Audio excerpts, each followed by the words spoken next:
Quand Dieu révèle un fait, il va jusqu'au bout de sa délivrance complète. Car lorsqu'il t'attend à la tête, il compte sur lui-même pour t'accompagner.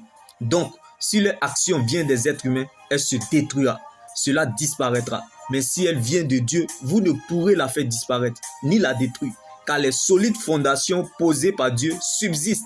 Celui qui se liguera contre toi tombera contre toi. Car quiconque détruit le temple de Dieu, Dieu le détruira. Alors ne commence pas ce que tu ne peux pas terminer et ne mange pas ce que tu ne peux pas avaler. Car dans la vie, il y a des gens qui sont avalables. Tu es libre de les attaquer, mais fais très attention de leur alliance avec Dieu. Car on peut être sur le même sol, mais on n'a pas le même sort. On peut être sur le même sol, mais on n'a pas le même prix. On peut être sur le même sol, mais on n'a pas le même propriétaire.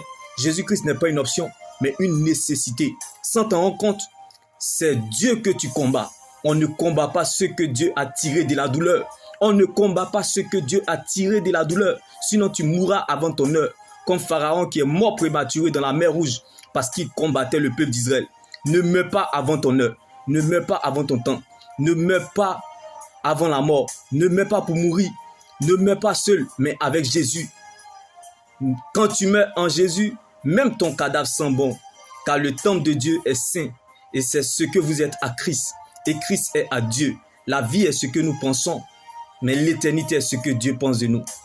Donc, bien-aimé, si tu n'as pas Jésus, tu auras perdu ton existence et raté ton éternité avec Christ. Où veux-tu aller et avoir une vie meilleure sans Jésus? Où veux-tu aller et avoir une vie meilleure sans Jésus? Bien-aimé, la vie avec Jésus, c'est un espoir sans fin. Mais la vie sans Christ est une fin sans espoir. La vie avec Dieu est une gloire sans fin. Mais la vie sans Dieu est une fin sans gloire. Bien-aimé, car ce n'est pas celui qui plante, ni celui qui arrose qui compte, mais Dieu qui donne la croissance. Alors ne laisse personne te priver de ton éternité, qui est l'enjeu majeur de ton existence. Reste focalisé sur le Seigneur Jésus-Christ seul, car la preuve, la valeur et la raison de ton existence, c'est ton salut en Jésus-Christ. J'aime ce que la Bible me dit en Ésaïe 54, versets 15 à 17. Tout âme forgée et préparée contre toi est nulle et sans effet. Une malédiction sans cause est nulle et sans effet. Une condamnation sans preuve est nulle et sans effet. Donc tu es ce que tu deviendras et non ce que tu traverses. Car ce que tu as est plus grand que ce que tu cherches, espères ou attends, qui est le nom de Jésus. Ce que tu es a plus de valeur que tout. Donc tu es ce que tu deviendras et non ce que tu traverses. Bien-aimé, ce que tu cherches, espères ou attends est en toi. C'est sa manifestation que nous attendons. Le Saint-Esprit en nous, sur nous et avec nous. Or, la promesse que Dieu nous a faite est la vie éternelle. Tu as la vie éternelle et tu t'inquiètes si les choses terrestres. Bien-aimé, la patience des choses terrestres est comme le nom du chien ou quand la poule aura des dents. Mais si tu patientes pour les choses de Dieu, tu ne seras jamais frustré ni déçu. Car celui qui obéit à Dieu ne sera jamais perdant. L'avenir du peuple dépend de son obéissance à Dieu. L'avenir d'une église dépend de son intercession. Et les fruits que nous recherchons pour notre liberté dépendent de notre relation avec Dieu. Car c'est de notre relation avec Dieu que découle tout le reste.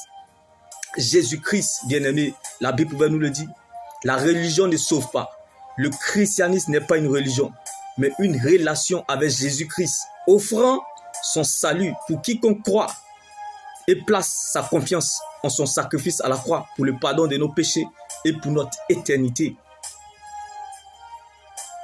Tu peux tout avoir sur la terre et rater le ciel. Si tu n'as pas Jésus, tu auras perdu ton existence et raté ton éternité. Bien-aimé, la vie est comme l'emballage d'une enveloppe. Pourtant, tu le sais, la valeur d'une enveloppe, c'est son contenu. Alors, sauve ton âme. Si tu conserves ta vie, tu la perdras. Mais si tu perds ta vie à cause de Dieu, tu la retrouveras. Quand tu mourras, on ne dira pas que ton corps repose en paix, mais que ton âme repose en paix. Quand tu mourras, tu n'emporteras pas de ce que tu as reçu, mais plutôt de ce que tu as donné.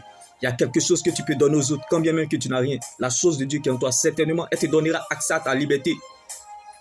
Car Paul et Silas étaient en prison, mais l'évangile n'était pas prisonnier. Jérémie était dans le trou, mais l'exhortation était toujours en mouvement. Jonas, dans le vent du poisson, intercédait pour l'église. Joseph était oublié en prison, mais la louange ne l'a pas abandonné. David était dans la solitude, mais l'adoration n'était pas isolée. Pendant que Ézéchias était dans sa maladie incurable, il ne savait pas que Dieu allait prolonger ses jours sur la terre. Quand Dieu révèle un fait, il va jusqu'au bout de sa délivrance complète. Car Jésus-Christ est la finalisation de ce qu'il commence. Ce n'est pas le sens du sacrifice pour les autres qu'on devient roi. Quand tu sais de quoi en Dieu et les humains, tu provoques un concert au ciel. Que Dieu prenne la forme de ce qui te manque. Parfois, tu ressens un grand vide. Ne continue pas à chercher. Comme Matt, va au pied du Seigneur Jésus-Christ comme Marie. Car parfois, tu ne sais pas ce que tu veux. Comme Jonas dans le vent du poisson, c'est l'Éternel qui te manque. Que la joie du Seigneur soit ta force et ton partage.